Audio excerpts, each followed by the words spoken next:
Hi! Welcome back to my channel! Today, we'll be discussing Obnoxious Hero-kun by Amanduur. Amanduur.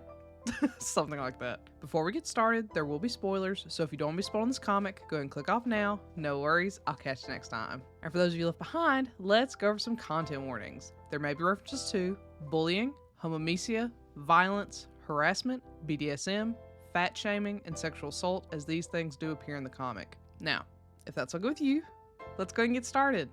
As always, let's start with synopsis. Hiro is the perfect man, at least in his own mind. He has a slew of women vying for his attention, all of whom he dubs his, quote, girlfriends, end quote. He's got it all except one thing: experience. While he is popular with the ladies, he's yet to take the next step with any of them. He hasn't even kissed anyone yet.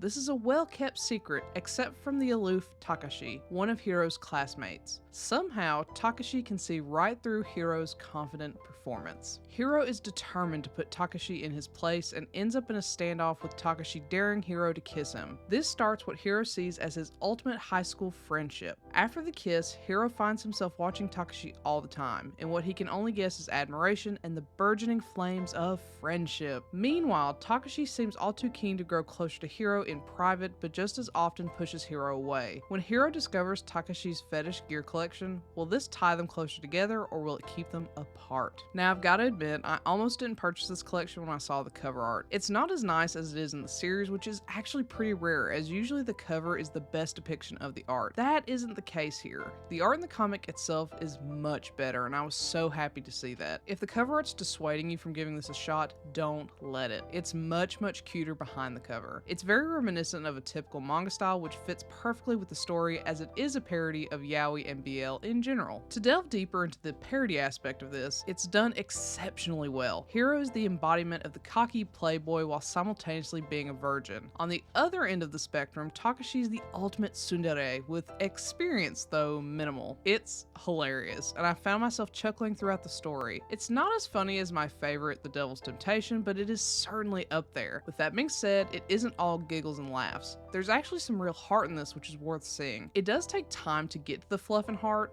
as well as the smut, but it's worth the journey. While parodying the genre is undoubtedly the focus, this really shines in the relationship between Takashi and Hiro. Hiro confusing romantic feelings for best friendship is just so cute and really makes him likable. Similarly, Takashi becomes much gentler and kinder than his public personality suggests. The stereotypes are leveraged to make these two all the more lovable. They go so deep onto each end of the spectrum that they come out on the other side, becoming way more human than they initially portray. They're still nonsensical and goofy, but come together to tear down those exaggerated personas and form the sweetest couple. It's also worth mentioning that there's some really fun uncensored smut in this, specifically the physical collection published by 7 Seas. I cannot speak to the digital version, which I'm pretty sure is censored. It takes time to build up to it, but it's super fun once we get there. I especially love that both Hiro and Takashi top and bottom. Switching positions in BL and yaoi is super rare, so to have it prevalently displayed in a parody is hilarious in its own way. It's great and really draws out different aspects of their relationship and who they are as characters. It's also nice to see them bumbling around and being awkward for their first time. It's a much more realistic portrayal than what we usually see, which again is hilarious since this is a parody. It's super satisfying all around. With all that being said, I